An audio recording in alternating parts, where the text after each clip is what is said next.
নমস্কার, এখন আজকের সংবাদ শিরোনাম দেখছেন, এরপর বিশদ বিবরণে যাব। সইফ কাণ্ডে শরীফুলের আঙুলের ছাপ মিলছে না, অপেক্ষা অন্তিম রিপোর্টের। বিপাকে মোহাম্মদ ইউনূসের সরকার, আমেরিকা তাদের সাহায্য বন্ধ করে দিল। প্রেসিডেন্ট হিসাবে পুতিন কত টাকা বেতন পান, তার সম্পত্তির পরিমাণই বা কত?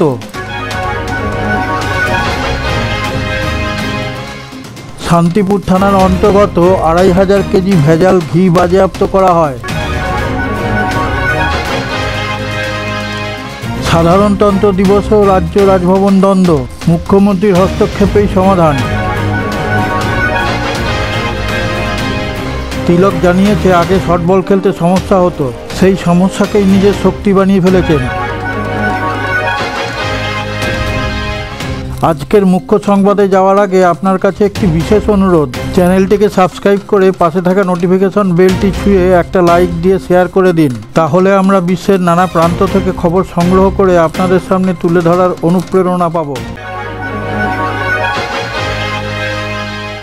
সইফ আলী খান পাটাউডির কাণ্ডে শরীফুলের আঙুলের ছাপ মিলছে না, অপেক্ষা অন্তিম রিপোর্টের। পুলিশের জালে শরীফুল এলেও রয়ে গেছে কিছু ধোঁয়াশা। সেই রাতে সইফের বাড়িতে প্রবেশ করা ব্যক্তি আদৌ কি শরীফুল? এমন গুরুত্বপূর্ণ প্রশ্ন বারবার উঠছে। সেই রাত্রে সিসিটিভিতে যাকে দেখা যাচ্ছে তার সঙ্গে কিছুটা মিল থাকলেও পুরোপুরি নয়। বিপাকে বাংলাদেশের মোহাম্মদ ইউনূসের অন্তর্বর্তীকালীন সরকার। আমেরিকার আন্তর্জাতিক উন্নয়ন সংস্থার থেকে যে সাহায্য এতদিন পেত বাংলাদেশ, এবার তা বন্ধ হয়ে গেল। ক্ষমতায় আসার পর বেশ কয়েকটি নির্দেশিকাতে সই করেছেন প্রেসিডেন্ট ডোনাল্ড ট্রাম্প। তার জেরেই বাংলাদেশের আর্থিক সাহায্য বন্ধ করে দিল ডোনাল্ড ট্রাম্প। রাশিয়ার প্রেসিডেন্ট হিসেবে পুতিন কত টাকা বেতন পান তা নিয়ে নানা মুনির নানা মত রয়েছে।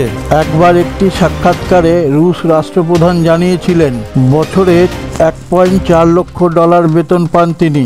ভারতীয় মুদ্রায় অঙ্কটা প্রায় 1,18 লক্ষ টাকা। তবে তার ঘোষিত সম্পত্তির পরিমাণ অনেক বেশি।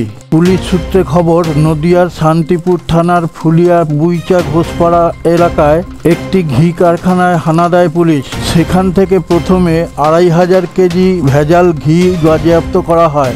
পরে ৫০০ কেজি ঘি তৈরি করার সরঞ্জাম বাজেয়াপ্ত করা হয়েছে। এই ঘটনায় ৩ ঘি ব্যবসায়ীকে গ্রেপ্তার করা হয়েছে। সাধারণতন্ত্র দিবসে রাজ্য রাজভবন দ্বন্দ্ব।